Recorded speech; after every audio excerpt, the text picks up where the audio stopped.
Za mnou stojí Škoda Kodiaq 4x4 v nejsilnějším benzínovém provedení. Protože je Kodiaq s námi už ale 5. rokem, ano přátelé, vážně to tak letí, rozhodl jsem se, že tentokrát si pro něj nepůjdu rovnou k automobilce, ale že ho najdu v bazaru. Ještě než se na dnešní poněkud neobvyklý test ale podíváme, chtěl bych vám, kteří sledujete můj kanál, poděkovat. Dokazujete mi totiž, že vám moje práce není lhostejná a motivujete mě, abych pro vás tvořil další a další videa. Děkuju moc.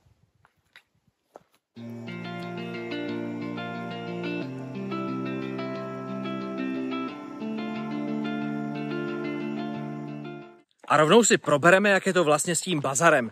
Kodiaq vedle mě není žádný vylítaný služebák z Německa. S nájezdem 200 000 kilometrů. Ani náhodou. Je to dost možná ještě novější kousek, než jaký by mi půjčila samotná automobilka. Vždyť jsme spolu právě překonali teprve hranici 6 000 kilometrů. Tak proč jsem se ho nepůjčil u ní?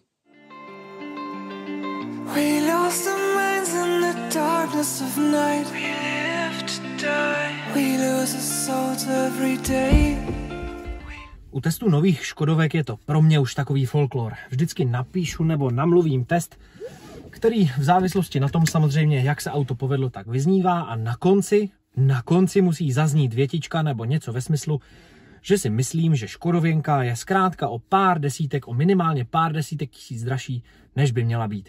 A s tím je už potřeba něco udělat, nemyslíte?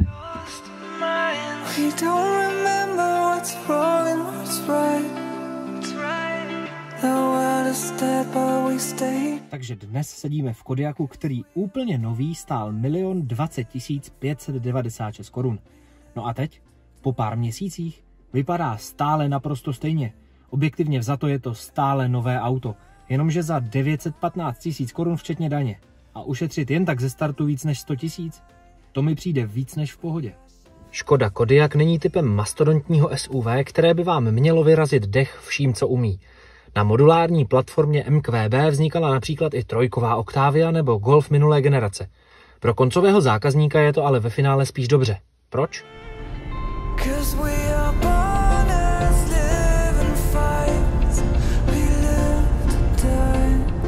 Člověk si koupí vyšší auto, do kterého se lépe nastupuje, s vyšší světlostí podvozku, takže může bez problému jezdit i na chatu do lesa a samozřejmě s větší praktičností. Reálně vás ale provoz Kodiaqu díky jeho jednoduchosti nebude stát astronomické peníze. Jasně, zaplatíte víc za větší pneumatiky, za větší brzdy a taky trochu za benzín. Testovaná verze s výkonem 190 koní žere dlouhodobě lehce přes 8 litrů. Tím ale končíme. Zbytek nákladů není reálně vyšší než například u zmiňované Octavie. A to je fajn. To je fajn. Na palubě Kodiaqu dnes už po letech trochu cítíte, že nejde o nejnovější model. Mně to ale nijak nevadí, protože klimatizaci si můžu nastavit pěkně mechanicky, otočnými ovladači a v kapličce přístrojů jsou bez příplatku dokonce ještě klasické budíky. Díky za ně Kodiaqu.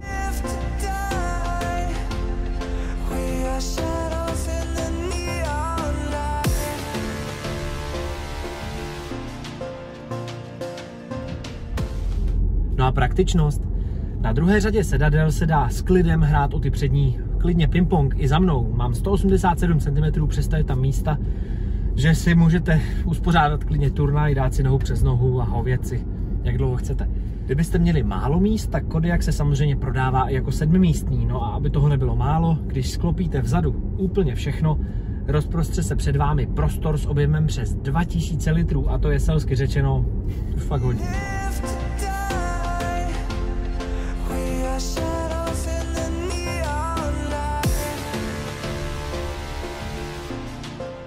Jízdními vlastnostmi Kodiaq nikoho neohromí. Jezdí příjemně. Od podvozku je vlivem měkčích tlumičů tak říkajíc hedvábnější a v zatáčkách, no právě dvakrát se mu do nich nechce, ale ruku na srdce. Kdo z vás by čekal něco jiného?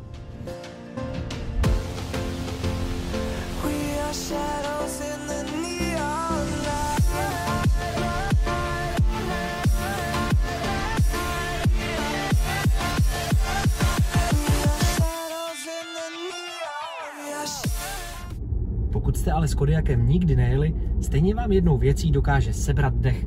A to je odhlučnění podvozku.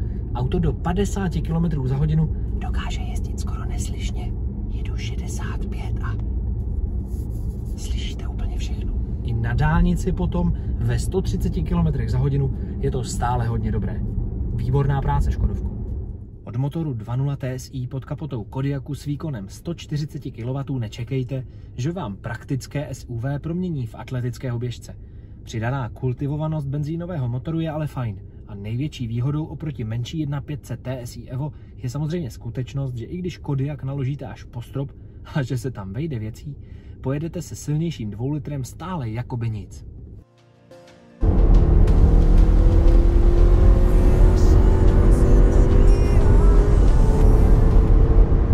Škoda Kodiaq Style 2.0 TSI 4x4. Jaké je to auto? Nejspíš vás nenadchne, ale rozhodně nikoho neurazí a pokud potřebujete praktické auto a z nějakého důvodu vás to táhne právě ke Škodovce, pak vlastně nevidím důvod, proč bych vám Kodiaq neměl doporučit. Kodiaq je naprosto v pohodě. Když si ho teď stále nový, můžete v bazaru, kdo by se divil, v bazaru Dobré ráno, i tam už mají nová auta, koupit za mnohem rozumnější cenu. Tak příště čau.